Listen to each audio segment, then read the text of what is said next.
Get going right now, a little serious topic discussion, but a very amazing and a very constructive corporate presentation coming your way. So companies that succeed in dealing with adversity have a holistic view of risk management and have an integrated risk thinking throughout their entire culture of the company. Well, that's not all. Uncertainty is persistent in business. That's what we all know and all agree to. But powerful risk management strategies can help business to grow and make alterations in its process to reduce this uncertainties. But long time back, or maybe some time back, I've heard it, hide from risk and you hide it from its rewards. Likewise, right now calling upon, well, let's get going on another corporate presentation by Jignesh Kamdar, co-founder and MD of Avati Consulting Solutions. Can we have you on stage? Come on, a huge round of applause for him.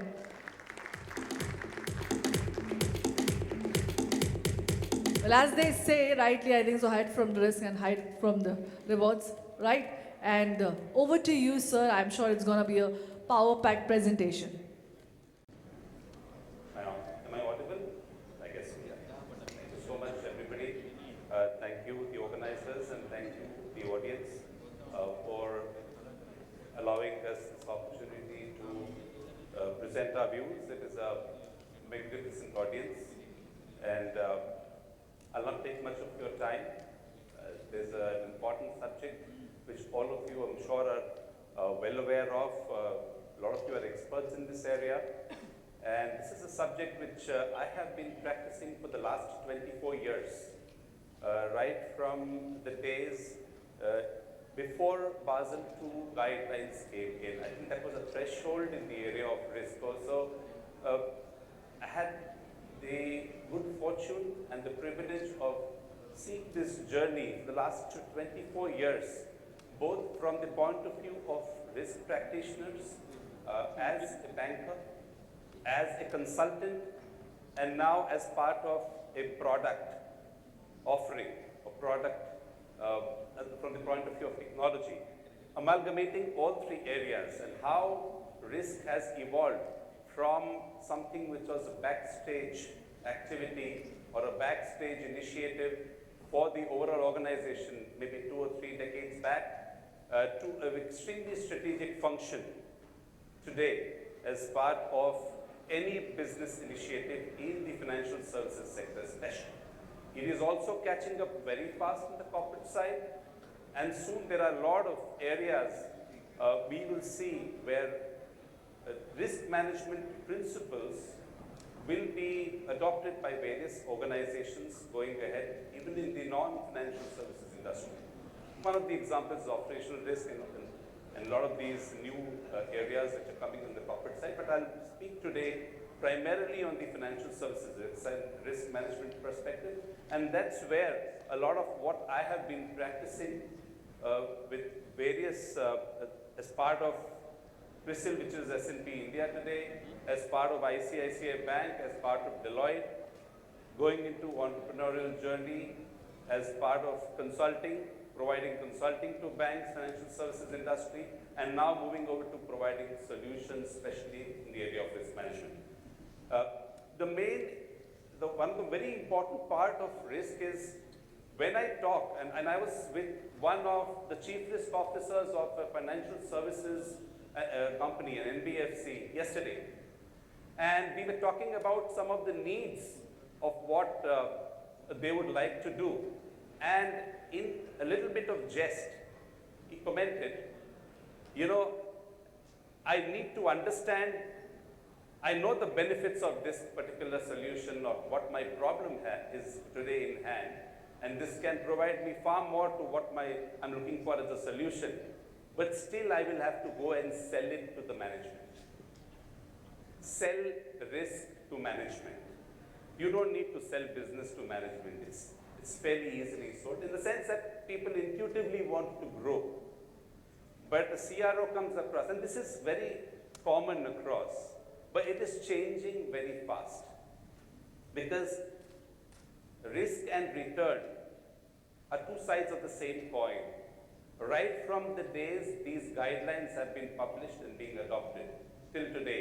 A lot of pressure today in financial services, especially the NBFC industry or NBFI industry, is about, I keep hearing compliance to ECL, expected credit loss, compliance to ICAP guidelines. They scamper around consultants to come up with an ICAP framework, internal capital adequacy forecasting. These are areas which a lot of times institutions take it as a compliance initiative. I need to implement something, reduce my efforts, improve my quality of reporting, and give the regulators the comfort, the auditors the comfort, the management the comfort, and period, that's it. Business guys are not even many times involved in such initiatives. But it is something which is changing now. It's changing, it has its own pace. Of course, there's a lot of cultural issue around this particular change.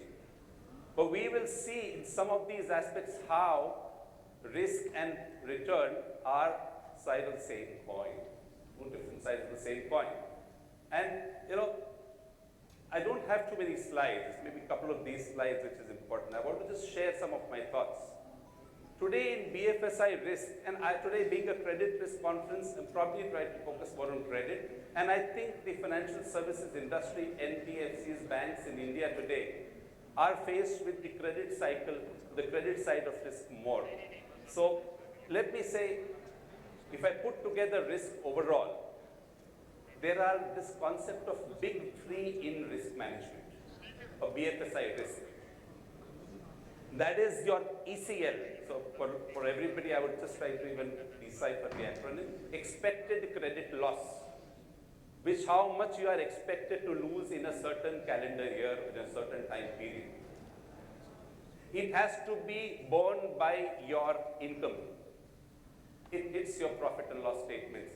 All top management of all BFSI institutions today are concerned about this number and want to optimize or make it absolutely accurate as far as possible to their risk position. The second important part is capital. Now, capital adequacy came in 1988, global guidelines. Then came in 2006, Basel II guidelines, which transformed the way risk management functions. It not only got the importance of capital right on the table of all strategic discussions, it also brought the importance of how to plan for capital. How do you plan for growth? How do you plan for bad times? And that's where the second most important part being capital. And the third most important part is getting the ALM right in place. Now, ALM has two critical components: the liquidity risk and the interest rate risk. Last year, I think February sometime, maybe last year or in 2022, RBI came up with a guideline called interest rate risk in banking book. If you give a loan with 15% fixed interest for 5 years, do you have any interest rate risk? Intuitively, many, a common person and even bankers would say, I don't have any interest rate risk, I'm assured of 15% interest. It is a myth. Similarly, if you take a liability on your books, which is a fixed interest rate liability, am I having a risk? It is a myth to say I don't have interest rate risk. So interest rate risk is in every decision which we make. We may not be able to account for it or quantify it, but it is always there. So taking care of big three, the rest is in the periphery. Today, a lot of institutions are implementing ECL frameworks, expected credit loss. It's mandatory now for all NBFCs. And I'm going to speak a lot about inward-looking activity. There's nothing in it for the customer, may not know much about it. We're not catering to that area today. This discussion is more focused inward-looking. If you implement an ECL framework and say, this is my expected credit loss in the next 1 year, 1.5 years, for this today's portfolio, that gets the story over. If an institution implements that fairly correctly, They start reporting it, the finance is happy, the audit is happy, management is happy, regulator is happy. The business lot of times not even comes near some of these numbers. Now if I go and ask that particular risk manager that, can you tell me that certain district, if you are lending in the vehicle segment to a certain district of a certain state, in the light commercial vehicle, used commercial vehicles, 1 to 3 year vintage, in light passenger vehicles, can you see an improving or decreasing trend? Is it different from the overall vehicle financing portfolio of the district, of the state, of the country? It is difficult to say this answer. And that is where an ECL framework should lead into, because actually you end up having a lot of information which can help you give this answer. Are there new risk segments emerging from your portfolio? When you estimate pricing for commercial and residential vehicles, or even commercial residential loans and commercial and private vehicles, or commercial and residential real estate, you price them differently. Can you find the risk different? Can you find within those segments? I know of a certain institution in their few scorecards, they were planning to implement PIN code based risk analysis. So PIN code is an input for the LOS, which we were talking about, to give me what kind of risk I'm going to face. So an ECL framework should be able to give you these extremely important answers. And some of these institutions, we work a lot in the Middle East, which is extremely savvy towards systems. Of course, we've also worked in India, a couple of institutions with large-scale data, 350 million plus records. We are finishing one of the implementations. And we find that there are a lot of hidden answers the management is looking. Can I see a certain age group and a certain amount, ticket size of the loan? Is it different than a different age group or education qualification in terms of my risk? Does it change in the case of a PIN code or a state or even marital status? Is this trend, it will never remain constant, it will continue to change. So your risk framework should be able to give you these answers. An asset liability framework should be able to give you an answer. How many guys are going to prepay? What is my sticky deposit? In case if there are retail deposits, a bank, for example, needs to know if this savings account is, how much is going to go out in the next 3 months, 6 months, 9 months, 1 year? What is the possibility? What is the chance? If an ALM system is not able to answer these questions, the business will not be able to take benefit of it. And finally, returns are not absolute. I know a lot of institutions today have targets, top line based targets, bottom line based targets. More and more importance is given to relative targets, which is relative to the capital utilized. And if you just do capital calculation for regulatory purpose, if you are doing an ECL implementation, you already know your historical PDs of your portfolios. You can as well find out what is the capital employed for a housing loan which is loan to value 40% or 50% versus a housing loan which is loan to value 80%. I need to recognize both of them will demand the same capital from regulatory perspective, but both have completely inherently different risk characteristics and the capital used will be very different. And that's where relative returns, you need to reward a person who gives you, in your organization, your team, your person, your business teams, your relationship managers, your unit heads, those who give you a certain return relative to the risk undertaken. And how do you compute risk? It is not only NCL, net credit loss, everybody is looking at. Even that has a big connotation. After your loan defaults, you can restructure once, maybe twice. You can again recover. You may not be able to fully restructure. Recovery is not happening. There is a loan not written off. Are you going to recover some amount? Of course you can recover. You can repossess assets, you can sell assets. A loan given to the Toyota car versus, for example, a loan given to a Maruti versus a loan given to a Hyundai. I was told in the Middle East when I used to talk to a lot of people there, Toyota, when you buy a Toyota car, it's called a cash on wheels. Because there's extremely great resale value there. German and American cars are like not that great in resale. can we differentiate the recovery patterns and then the loss given default, your ACL will come down because of that.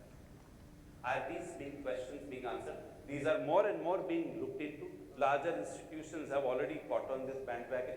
And I think this is the message which we consistently provide. Isolated risk management initiatives for any of these areas like capital computation, expected credit loss, asset liability management. I have liquidity issue. I want to compute my LCR, NSFR, maturity profile. It will only lead you to a certain point. Bankers, financial services industry should start looking at some of these rich information internally to leverage into decision making on the business. Where you want to target, you want to cross-sell, upsell, downsell, it will come from this behavior. And I think this is the message which we want to send. Risk is nothing but the other side of business. Any questions, I'll be very happy to take up. Thank you so much, everybody. Appreciate your patience this week. Thank you.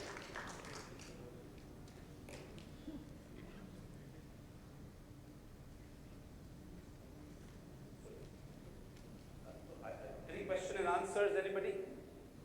I think very hungry. Thank you. Can we have a huge round of applause, everyone? Come on. Well, any question? We do have a time for one question. Someone wants to be interactive? Well, we do have. Come on. Can we have the mic pass on to there?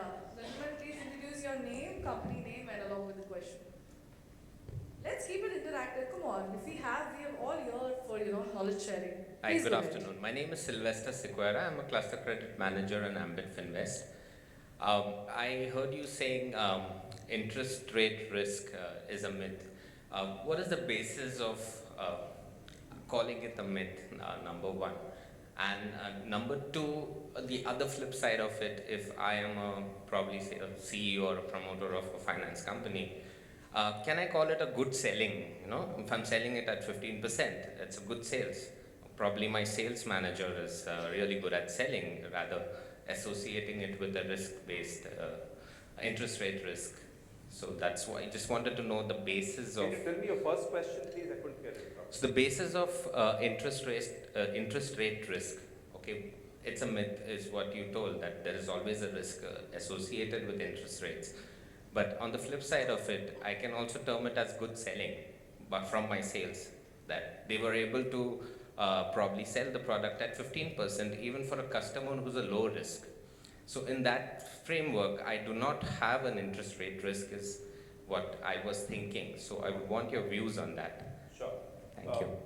Interest rate, when you charge to the customer, has three main components. One is your interest cost, which is coming through your funds transfer pricing mechanism. Second is the expected loss, which is the credit cost of the customer. And the third is the operating overheads, which you, of course, put in. The fourth, which we don't talk many times, is the cost of capital for doing this deal. You block capital doing this deal. Now, when you say low risk, can I do this in a microfinance industry? No. 15% somebody, non-secured, pure unsecured, interland, microfinance. Very good customer, never default. So when you say low risk, that needs to be assessed, number one. You are talking about credit, customer related risk. But it may be perfectly brilliant credit from the credit perspective. But what happens is, if you fund this with a liability which is floating, let's say this is a 5-year loan, and you have funded this today with a liability which is floating, or even a liability which is fixed for 3 years, for the next 2 years you are exposed to the interest rates. If you fund this with a floating rate liability and interest rate shoot up, you will lose on this deal. And that is where interest rate risk comes in. Maybe a brilliant customer credit perspective, you will, as an organization, it will lose money if you fund it with floating. So you need to ensure your balance sheet management is fairly in place with the kind of risk appetite which your organization has. This is not the only consideration to build a balance sheet structure, but this is one of the important considerations. So I guess I probably answered the question. Yes, thank you so much. Thank you. Thank you, sir. Be with us as we shall like to felicitate you. I'll call upon Sumit Sharma, Founder Director, Radiant FinServe, to please come on stage to felicitate our presenter, Jignesh Kamdar, Co-Founder and MD of Avati Consulting Solutions. Gentlemen, can we have you on the center stage, please?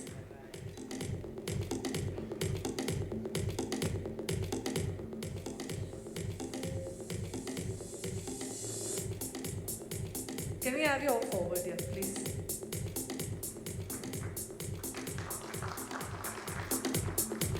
Well, thank you. A huge round of applause, everybody. Come on. I know we are hungry for lunch. How hungry are we, na?